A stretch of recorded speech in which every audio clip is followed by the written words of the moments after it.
Rachel wiped her greasy hands on a rag, the scent of motor oil lingering in the Oregon air. Her garage wasn't much, a small space tucked behind a diner, but it was hers. She was used to fixing broken things: engines, transmissions, frames. What she wasn't used to was being asked to fix something so human. That morning, a man walked in with a wheelchair that looked older than his daughter. The girl's legs were in braces, clunky, bent, and clearly painful. "Doctors won't fix it.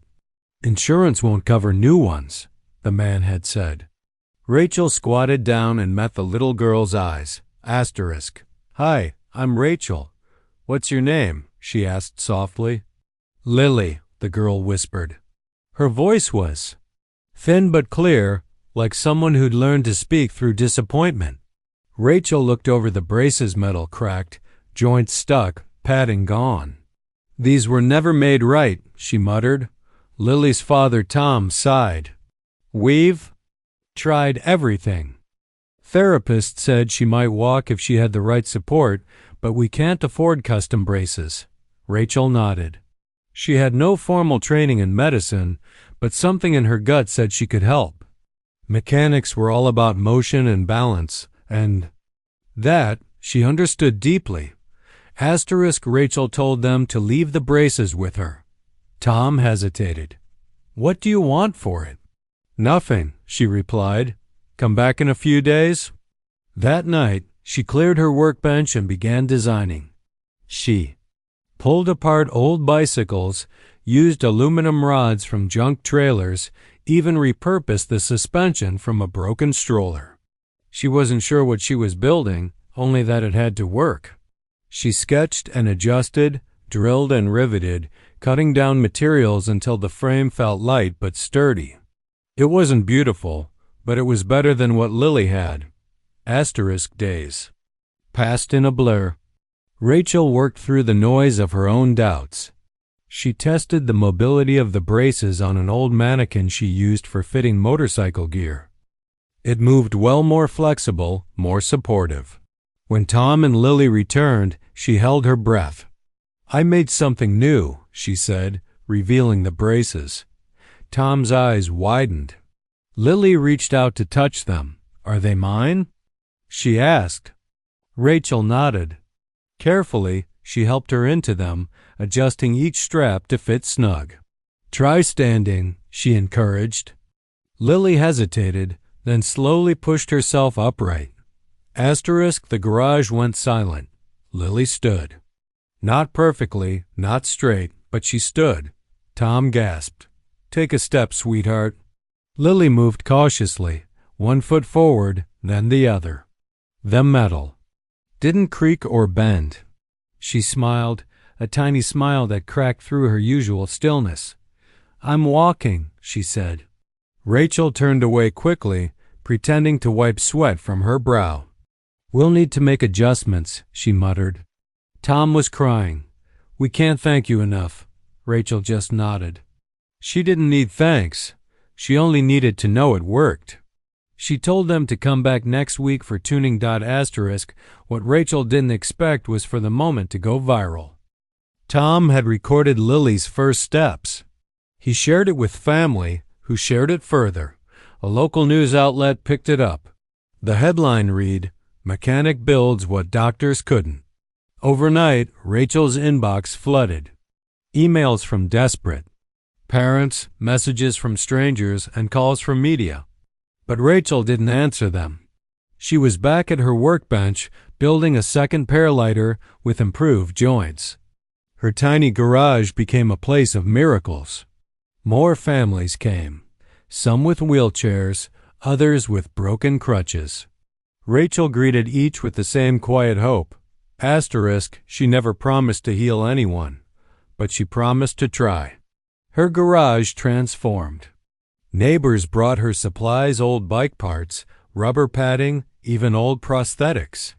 One teenage boy who used to hang out watching her fix cars became her assistant.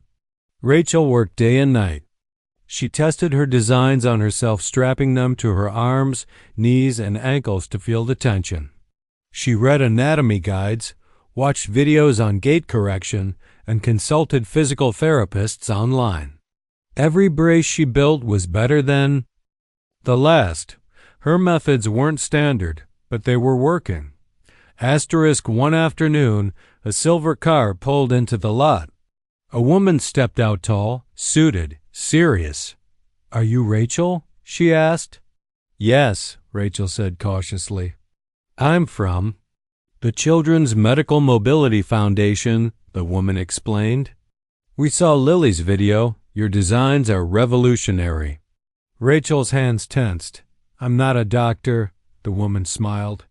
"No, but you're an innovator.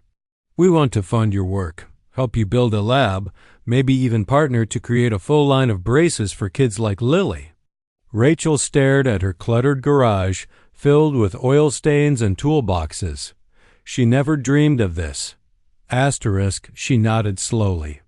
"I just wanted to help a little girl walk." The woman replied, "And now you might help thousands." Rachel didn't say anything. She looked around her humble garage, the place that had seen more broken things than whole ones. Maybe it was finally time to rebuild on a bigger scale. Not just machines anymore, but lives. Rachel stood in the middle of her transformed garage, now nearly unrecognizable. With support from the foundation, she had new workbenches, advanced tools, and even 3D printers. The once dusty walls now held diagrams and models of braces she had designed from scratch. Volunteers came daily, retired engineers, students, even doctors curious about her work. But Rachel still wore the same greasy coveralls and kept her hands busy. "I'm not running a factory," she'd say. "I'm still just fixing things." Yet the waiting list had grown. Families were driving from other states. The mechanics gift had become a movement. Lily visited every weekend. Her braces, now bright purple, decorated with stickers and glitter, moved with her like a second skin. She walked with ease, sometimes even ran. Her father brought other parents, urging them to talk to Rachel. She never turned anyone away. One day, Lily handed Rachel a hand-drawn picture of the garage with the words, "You fix hearts too." Rachel smiled but said nothing. She never liked the spotlight. Even with articles being written and TV reporters calling, she stayed quiet. Her focus remained on the kids, on mobility, on motion, and on hope. Despite the growing attention, Rachel knew she couldn't do it alone forever. So she began training people, not just how to use the tools, but how to see movement differently, how to design with empathy, not blueprints. She started recording tutorials online. Her first video hit 1 million views. A mother from Texas messaged her, "My son walked today because of you." Each message filled her with quiet joy. She never imagined her greasy little garage would touch lives across the country. But as more children took their first steps, Rachel realized this was no longer just her mission. She received a call from a major prosthetics company. They wanted to license her brace designs. She refused. "It needs to stay affordable," she insisted, "not for profit." Some accused her of being foolish, turning down millions, but Rachel didn't care. She saw what money had done to healthcare already. She wouldn't be part of the problem. Instead, she partnered with small manufacturers, ones who promised transparency. They helped mass-produce her designs at cost, making them accessible. Schools, hospitals, and community centers began requesting them. Rachel kept her operation simple, humble. Her garage became the heart of a national wave. Then, one afternoon, a young girl named Ava arrived. She had been born without knee support and had spent most of her life crawling. Her mother wept quietly while Ava looked around, curious. Rachel sat beside her, asking questions gently, then examining her body's mechanics. "I can help," Rachel said.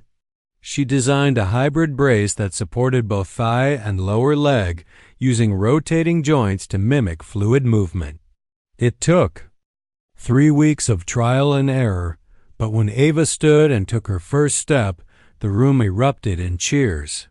Rachel turned away, pretending again to wipe sweat. Ava's walk became the next viral story. Celebrities tweeted about Rachel. Donations poured in. Offers came from universities to give her honorary degrees. Rachel politely declined most of it. She only accepted one thing: a grant to open a second workshop in Detroit, a city struggling but full of potential. She flew there herself, rolled up her sleeves, and trained a new team. The spirit was the same. No red tape, no expensive labels, just solutions. She renamed her project Free Motion, reflecting not only physical mobility but freedom from barriers, economic, medical, and emotional.